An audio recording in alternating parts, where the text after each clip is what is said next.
Olá pessoal, hoje nós vamos falar sobre a pós-modernidade, entender por que o marxismo deve tratar essa concepção de mundo e essa teoria como um de seus principais adversários na atualidade.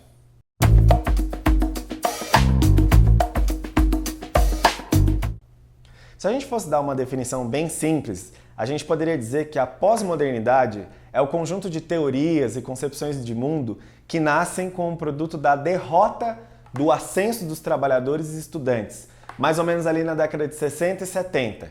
Então ela nasce e ela se desenvolve, se fortalece na década de 80 e, sobretudo, na década neoliberal. Porque você está falando de um mundo que caiu o Muro de Berlim, restaurou o capitalismo nas velhas experiências socialistas. Ou seja, o mundo do contexto neoliberal é aquele em que a classe dominante, a burguesia, o grande capital, quis dizer, e criou muitas teorias para isso, que as utopias, que o marxismo, que a perspectiva de transformação social, que tudo isso tinha ido para a lata do lixo da história. E o que restava então? Restava o indivíduo, o individualismo, o consumismo, esse triunfalismo do capitalismo, né? O capitalismo deu certo. A pós-modernidade, então, é uma concepção de mundo e uma teoria que fundamenta esse novo mundo neoliberal. Um mundo onde não existem mais verdades, não existem mais perspectivas de transformação de mundo. O que restou é o indivíduo e a história. Mais do que isso, restou os valores que o grande capital quis transmitir nessa época. A resignação, o ceticismo, a descrença com o mundo, ou seja, esse mundo de vazio que representou muito essa ideia filosófica da pós-modernidade, que em última instância negava a matéria, negava o materialismo, uma das bases fundamentais do marxismo. Porque se você não tem matéria, não tem história, não tem perspectiva de transformação, não tem luta de classes, então o mundo vai continuar como ele é e o que você pode fazer é se resignar às suas angústias individuais. Essa forma filosófica está na base do pensamento pós-moderno, dessa visão de mundo líquido da atualidade. Então é nesse contexto, após essas derrotas dessas lutas dos trabalhadores e da juventude, que vai se fortalecer a ideia de pós-moderno. Ou seja, as utopias, os sonhos de transformação que estavam na modernidade, no século XIX até no século XX, o ideal de revolução, o ideal socialista e outros ideais, eles tinham ficado no passado. Porque agora era o mundo da não-verdade, era o mundo da perspectiva do indivíduo, era o mundo do choque de discursos, era o mundo onde acabou as grandes narrativas históricas. Restou o vazio do indivíduo.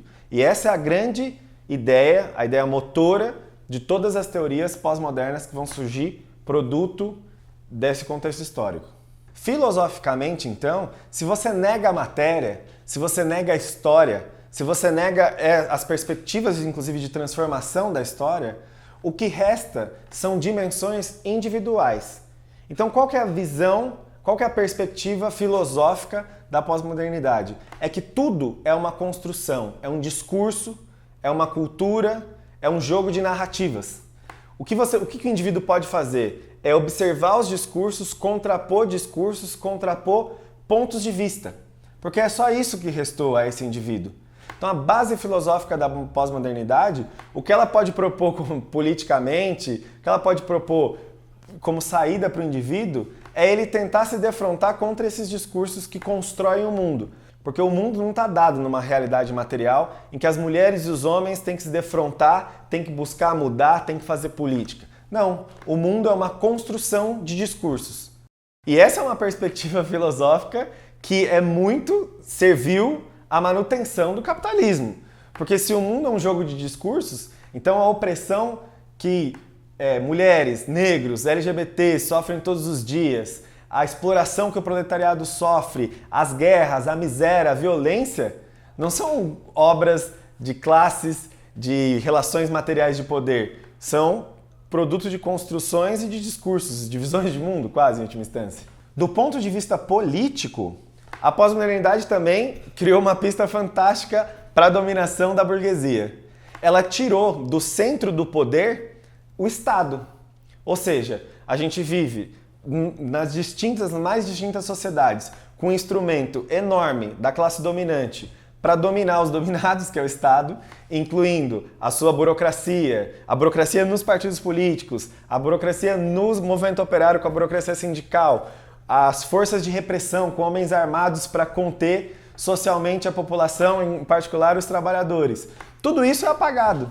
Então, onde está o poder do ponto de vista da pós-modernidade? Nas relações entre os indivíduos, entre os discursos. Então, você tem que desconstruir o poder naquela relação mais individual. Isso é uma perspectiva muito boa para os dominantes, né? Porque parece que toda a contradição do mundo está nas relações entre os indivíduos, e não nos poderosos, e não nos ricos, e não no Estado. Estrategicamente, o que resta é resistências parciais.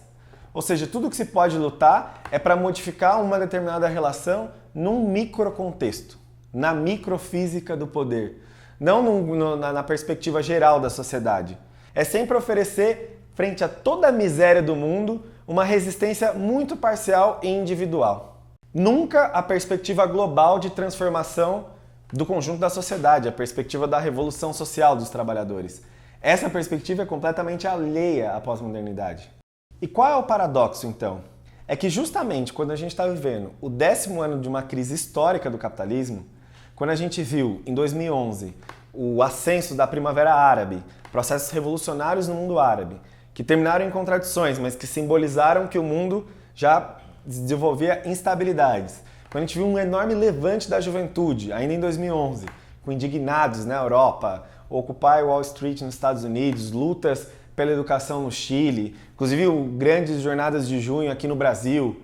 Ou seja, quando os trabalhadores estão fazendo lutas no movimento operário industrial, em distintas categorias, em vários lugares do mundo, e quando a gente vê a ascensão de um fortíssimo movimento de mulheres, movimentos pela identidade negra, da luta pelas questões da sexualidade, contra a opressão aos LGBTs e distintas outras demandas, justamente nesse contexto que querem resgatar as ideias da pós-modernidade, ou seja, de lutar por todas essas demandas que surgem contra a opressão e contra a exploração na sociedade, fazer essas lutas desvinculadas do sujeito que pode dar uma resposta, que é o proletariado. Esse é o paradoxo. Quando começa a aparecer a crise do capitalismo, querem restringir a nossa luta e transformar a nossa estratégia em lutas parciais.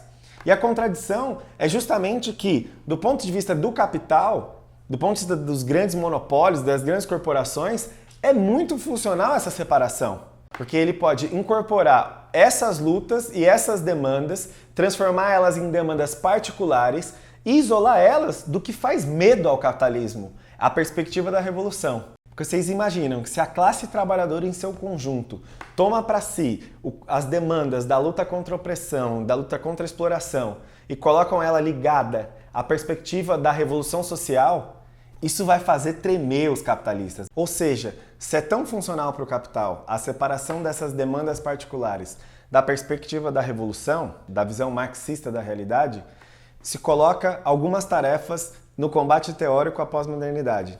Em primeiro lugar, que filosoficamente os marxistas retomem a visão materialista, a concepção materialista da história, ou seja, aquela que enxerga a produção e reprodução, o trabalho, as relações econômicas como parte fundamental da história e que sem a gente destruir as relações de exploração e opressão, que são relações materiais, a gente está perdido. Então, filosoficamente, não podemos deixar que o jogo de discursos, o jogo de narrativas, que essa concepção individualista prevaleça nas lutas e nos movimentos. Esse é um primeiro combate. Do ponto de vista político, nós temos que retomar o papel do Estado e das burocracias. É um papel fundamental em manter a hegemonia e a dominação da burguesia e do grande capital. Ou seja, a opressão estatal é o centro estratégico, o centro nevrálgico em que os marxistas têm que atacar se a gente quiser transformar esse sistema. E do ponto de vista da estratégia, é também a gente buscar combater o discurso que queira fazer das lutas sociais, dos movimentos, da luta dos trabalhadores, meras resistências parciais. Nunca colocando a perspectiva de vencer, a perspectiva estratégica dos trabalhadores se unirem os estudantes, se unirem ao conjunto de seus aliados para derrubar esse Estado opressivo, a exploração do trabalho e o conjunto desse sistema miserável que traz fome, miséria, guerras para o mundo. Essas são as tarefas do marxismo e por isso que a gente acha que é preciso combater na raiz, em todas as suas dimensões, as influências pós-modernas.